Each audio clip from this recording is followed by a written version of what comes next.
पिछली वीडियो में हमने जेनेटिक्स में काफी कुछ पढ़ लिया था और हमने पढ़ा था साइटोप्लाज्मिक इनहेरिटेंस के बारे के एग्जाम्पल तक हमने देख लिए थे उसमें। ठीक है। तो साइटोप्लाज्मिक इनहेरिटेंस बहुत इंपॉर्टेंट है और इसके कुछ बारे में थोड़ा डिटेल में वर्णन यहाँ पर देख लेते हैं। थोड़ा डिटेल में यहाँ पर हम देखेंगे।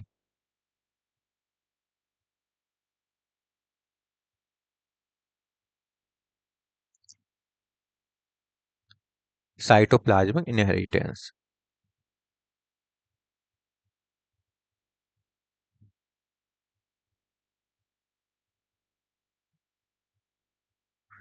साइटोप्लाज्मिक इनहेरिटेंस का दूसरा नाम क्या है, इसको और क्या क्या नाम दिए गए हैं?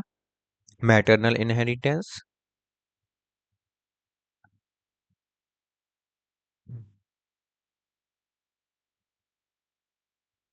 Maternal inheritance,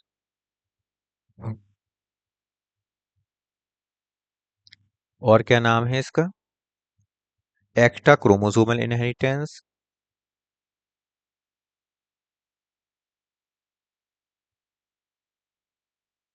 inheritance, non Mendelian inheritance, non Mendelian inheritance,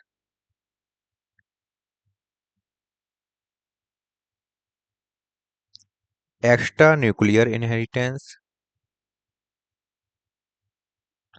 nuclear inheritance,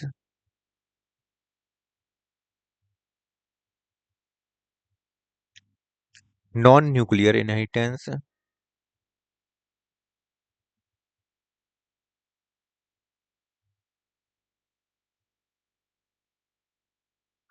अब देखिए मैटरनल इनहेरिटेंस इसलिए कहती हैं क्योंकि इसमें मदर के जो करेक्टर्स होते हैं वो इसमें ट्रांसफर होते हैं नेक्स्ट पीढ़ी में।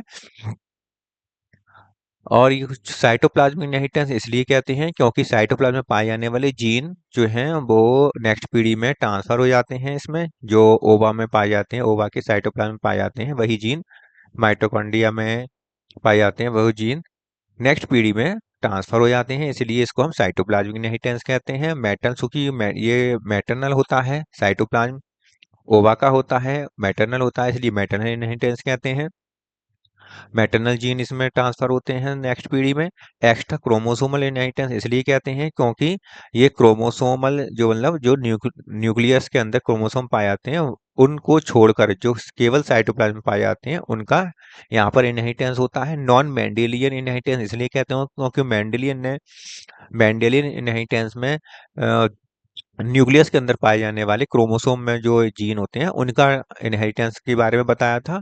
तो यहाँ पर नॉन मेंडेलियन इनहेरिटेंस कहेंगे। एक्स्ट्रा न्यूक्लियर इनहेरिटेंस इसलिए कहते हैं क्योंकि ये न्यूक्लियस के बाहर साइटोप्लाज्म में जो पाए जाते हैं जीन उनका इनहेरिटेंस होता है।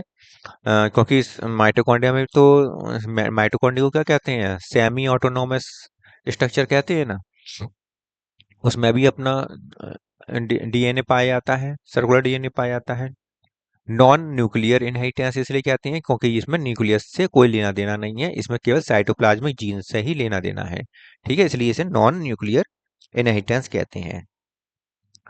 क्योंकि ये जो इनहेरिटेंस है ये केवल मैटरनल से ऑफस्प्रिंग में जाता है, मदर से उसके ऑफस्प्रिंग में जाता है, फिर जो फीमेल होती हैं उन ऑफस्प्रिंग में जो फीमेल होती हैं उनसे उनके ऑफस्प्रिंग में जाता है। जो मेल है उससे उसका न्यूक्लियर जो न्यूक्लियस है उसका साइटोप्लाज्मिक न्यूक्लियस है वो ऑफिस में नहीं जाता है। तो केवल एक ही पेरेंट से, पेरेंट का एक एक पेरेंट से मतलब केवल मदर से, इसलिए मैटरनल इनहेरिटेंस भी कहते हैं इसको, है ठीक है, मदर से ही जाता है। तो केवल एक ही पेरेंट से जा रहा है, ऑफस्प्रिंग में जीन जा रहा है केवल एक ही पेरेंट से, इसलिए इसको हम क्या कह सकते हैं, यूनी पेरेंटल। यूनी पेरेंटल केवल एक ही पेरेंट से जीन का इनहेरिटेंस हो रहा है। जीन का क्या हो रहा है, इनहेरिट, जीन इनहेरिट कर रहा है, इनहेरिटेंस होता है, इनहेरिटेंस।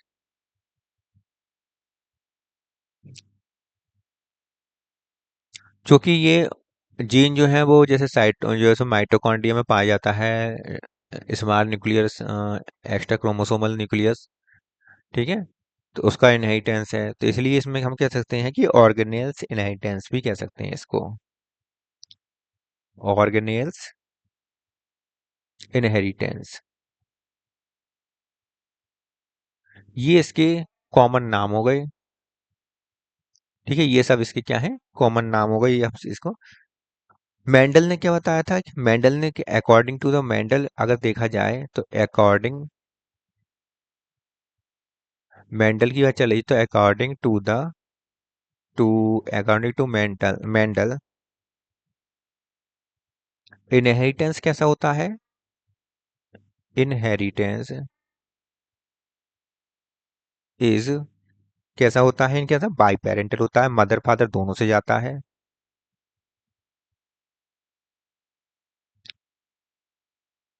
बाई पेरेंटल होता है, मदर और फादर दोनों से क्रोमोसोम जो है वो, that means mother and father both inherit gene two of spring. By parental होता है, और चूंकि ये न्यूक्लियस से आता है, न्यूक्लियस में पाए जाने वाले क्रोमोसोम से आता है, इसलिए इनके अनुसार बाई पेरेंटल होता है, एंड और कैसा होता है, न्यूक्लियर होता है, न्यूक्लियर जीन होता है। Inheritance is by parental and nuclear gene, nuclear होता है, एंड न्यूक्लियर, और न्यूक्लियर होता है, that means gene inherit from nucleus. ठीक है, इसका मतलब क्या होता है कि न्यूक्लियस से जीन का इनहेरिटेंस होता है। जबकि यहाँ पर हम देखें साइटोप्लाज्मिक इनहेरिटेंस की बात करते हैं, तो साइटोप्लाज्मिक इनहेरिटेंस में क्या होता है, साइटोप्लाज्मिक इनहेरिटेंस में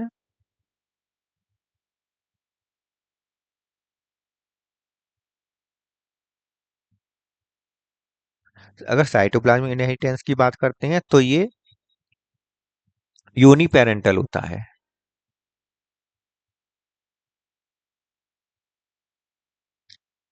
only from mother two of spring.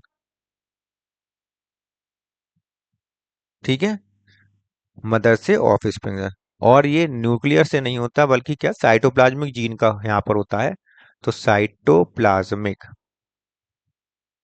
Gene का यहाँ पर ट्रांसफर होता है, जबकि यहाँ पर न्यूक्लियर जीन का ट्रांसफर होता है।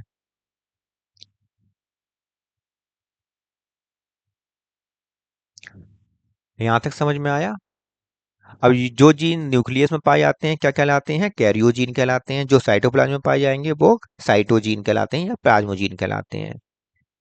साइटोप्लाज्मिक जीन, या फिर इसको हम कहते हैं साइटोजीन, साइटोजीन, या हम कह सकते हैं प्लाज्मोजीन, प्लाज्मोजीन। प्लाज्मोजीन इसलिए कि प्लाज्मोजीन इसलिए कहते हैं, साइटोप्लाज्म से प्लाज्मोजीन बना, और साइटोप्लाज्म से प्लाज्मोजीन नाम रख दिया है, या फिर साइटोजीन नाम रखा है इसका। ये साइटोप्लाज्मिक जीन होते हैं। ठीक है, और जो न्यूक्लियर जीन होते हैं इनको क्या कहते हैं, जो न्यूक्लियस में पाए जाते हैं कैरियोजीन कहलाते हैं, कैरियोजीन कहलाते हैं।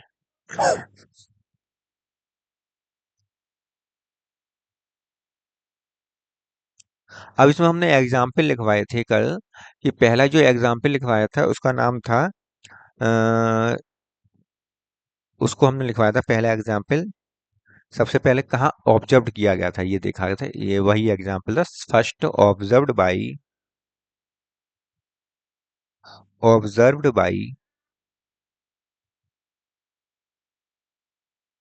Karl Correns, Karl Correns, Karl Correns ने इसको सबसे पहले ऑब्जर्व किया था, प्लाज्मिड इनहेरिटेंस इन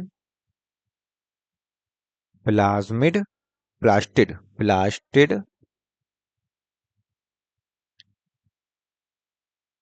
प्लास्टिड इनहेरिटेंस। ब्लास्टेड इनहेरिटेंस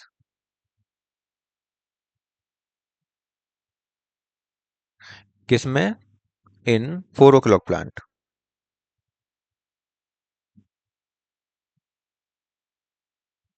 और 4 o'clock प्लांट को क्या कहते हैं? Mirabilis jalapa.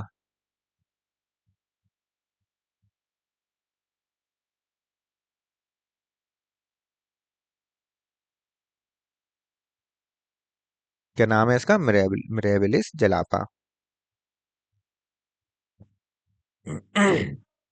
ठीक है। इसमें देखने को हमें मिला था। इसमें 3 टाइप की ब्रांचेस होती हैं मिराबिलिस जलापा में। एक तो ग्रीन ब्रांच होती है,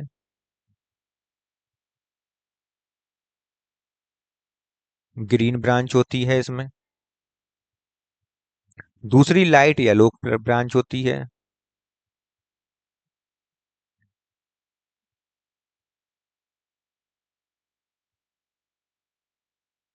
और तीसरी होती है बैरिगेटेड प्लांट। बैरिगेटेड होती है। कैसी होती है तीसरी? बैरिगेटेड। बैरिगेटेड ब्रांच। 3 टाइप की इसमें ब्रांच होती हैं। जो ग्रीन ब्रांच होती है उसमें क्लोरोप्लास्ट पाया जाता है। Chloroplast present.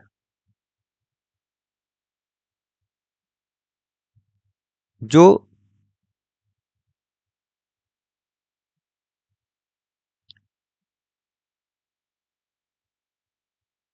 क्लोरोप्लास्ट प्रेजेंट, और क्लोरोप्लास्ट के कारण ये ग्रीन कलर की होती है। यहाँ पर ल्यूकोप्लास्ट पाया जाता है। ल्यूकोप्लास्ट पाया जाता है। और ल्यूकोप्लास्ट जो होते हैं वो 3 प्रकार के होते हैं, तुम्हें पता ही है सबको। एमाइलोप्लास्ट, दूसरा एल्यूरोप्लास्ट होता है, और तीसरा जो होता है एलायोप्लास्ट होता है। एलियोप्लास्ट। एमाइलोप्लास्ट क्या काम करता है? कार्बोहाइड्रेट को स्टोर करता है। एल्यूरोप्लास्ट प्रोटीन को स्टोर करता है। और एलायोप्लास्ट ऑयल फैट को या लिपिड को स्टोर करता है। वेरीगेटेड प्लास्ट जो होते हैं इसमें सभी प्रकार के होते हैं, सभी पाए जाते हैं। क्लोरोप्लास्ट भी पाया जाता है, क्रोमोप्लास्ट भी पाया जाता है,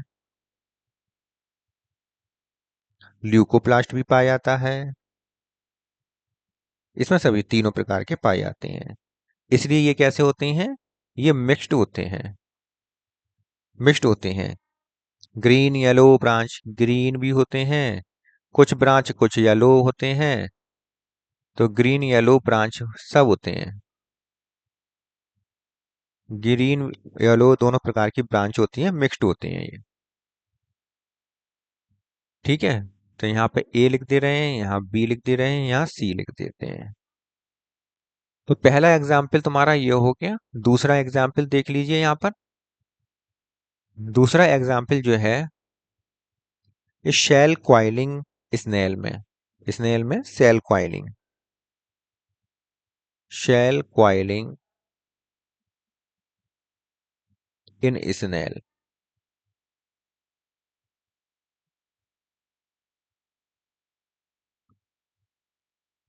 इसमें क्या देखने को मिलता है? इसमें राइट हैंडेड जो डेक्स्ट्रल होता है। इसमें स्नेल की क्वाइलिंग जो होती है, क्वाइलिंग कैसी होती है? एक तो डेक्स्ट्रल होती है क्वाइलिंग, डेक्स्ट्रल क्वाइलिंग होती है। और दूसरी प्रकार की क्वाइलिंग होती है सिनिस्ट्रल, सिनिस्टर क्वाइलिंग होती है। क्लॉकवाइज इसे होती है क्लॉकवाइज, और ये होता है एंटी क्लॉकवाइज।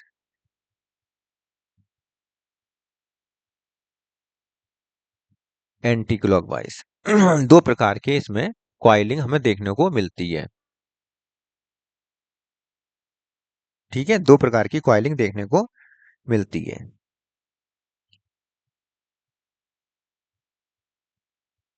अगर डेक्सटल कॉइलिंग के जो सिनिस्ट्रल कॉइलिंग के साथ को फीमेल मान लें और इसको हम मेल मान लें, मेल मान के इसको क्रॉस कराएं आपस में, तो हमें जो प्राप्त होता है वो इस तरह से सिनिस्ट्रल कॉइलिंग प्राप्त होता है। सिनिस्टर कॉइलिंग वाला स्नेल हमें प्राप्त होता है।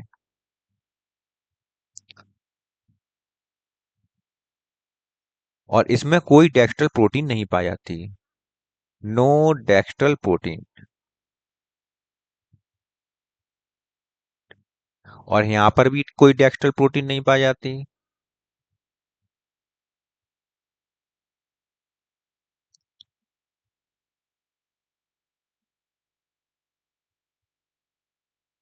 जबकि यहाँ पर डेक्स्ट्रल प्रोटीन पाई जाती है।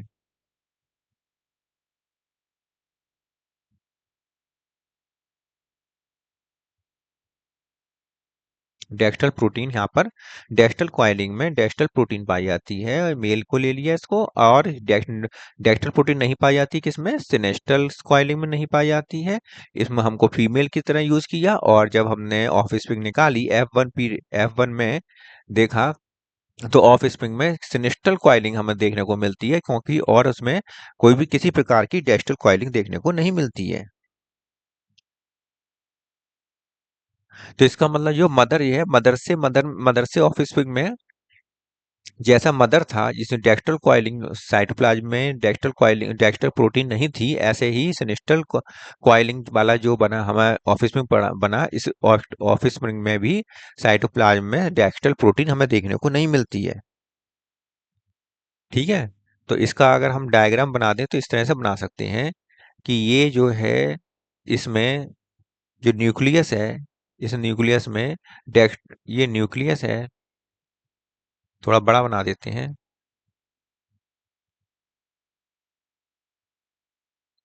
तो इसके न्यूक्लियस में कैप स्मॉल डी है, लेकिन कोई डेक्स्ट्रल प्रोटीन नहीं है। जबकि इधर हम देखें तो इधर हमें क्या देखने को मिलता है, डेक्स्ट्रल प्रोटीन देखने को मिलती है, कैपिटल डी। और यहाँ पर हमें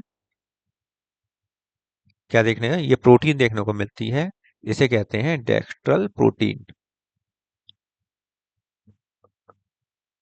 ठीक है, जो फादर की तरह काम कर रहा है। और ऑफ स्प्रिंग का जो स्ट्रक्चर है वो कैसा बनेगा, ऑफिस का स्ट्रक्चर, ऑफ स्प्रिंग का जो स्ट्रक्चर बनेगा उसमें ये न्यूक्लियस होगा। वो न्यूक्लियस कैसा होगा,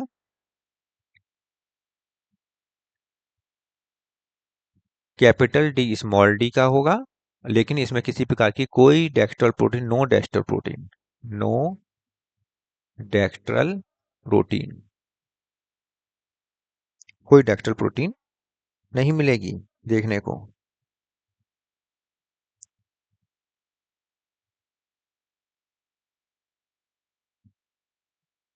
इस प्रकार हमें पता चलता है कि यहाँ पर मैटरनल वो इनहेरिटेंस यहाँ पर देखने को हमें मिलता है। ठीक है, अब देखते हैं अगला नेक्स्ट कप्पा पार्टिकल एक्सपेरिमेंट। तीसरा देखिए, kappa particle, kappa particle.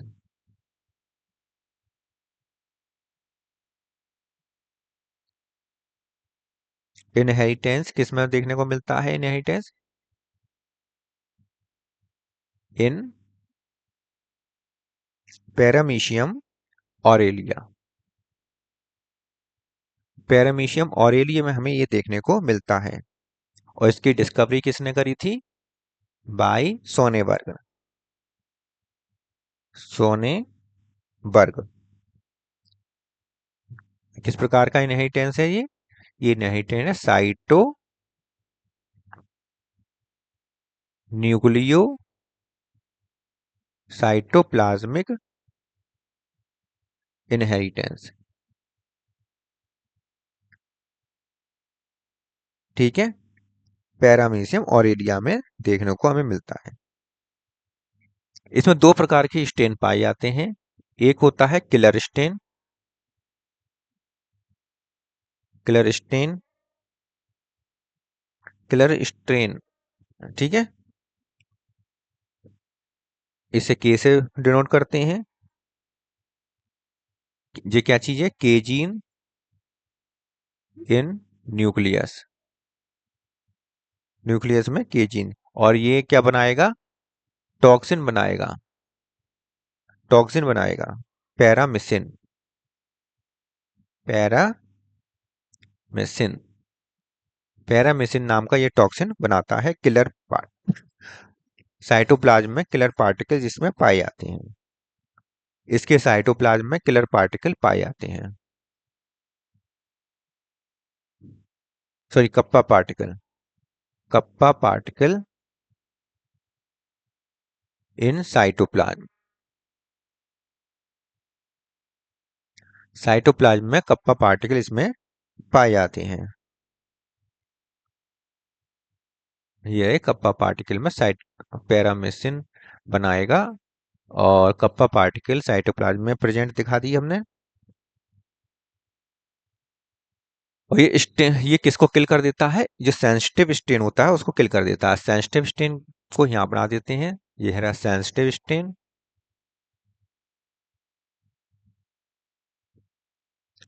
Small के, ठीक है, इसको ये किल कर सकता है।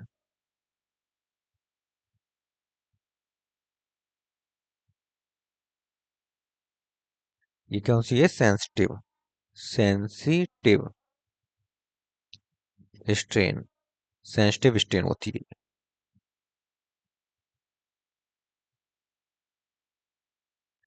अगला एग्जाम्पल और देख लीजिए, यहाँ पर एक एग्जाम्पल और है, चौथा, मेल स्टेरिलिटी इन मेज प्लांट।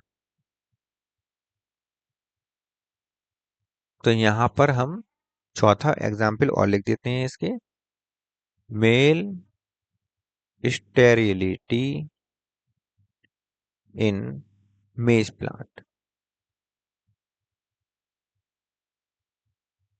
ठीक है। ये चार प्रकार के एग्जाम्पल हैं जो इसमें हमें देखने, साइटोप्लाज्मिक इनहेरिटेंस में हमें देखने को मिलते हैं।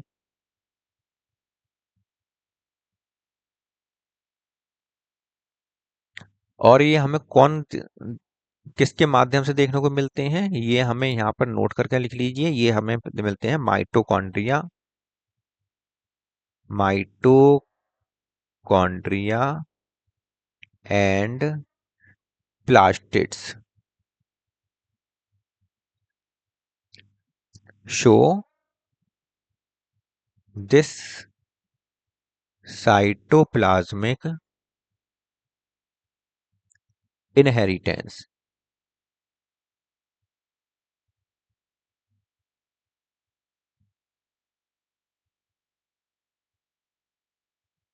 अगला देखिए एग्जाम्पल पांचवा, देखिए यहाँ पर पांचवा एग्जाम्पल है CO2 सेंसिटिविटी, सेंसिटिविटी इन ड्रोसोफिला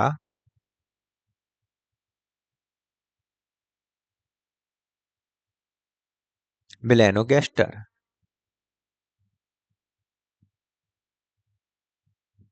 ठीक है। ड्रोसोफिला मेलानोगास्टर में हमें CO2 सेंसिटिविटी देखने को मिलती है।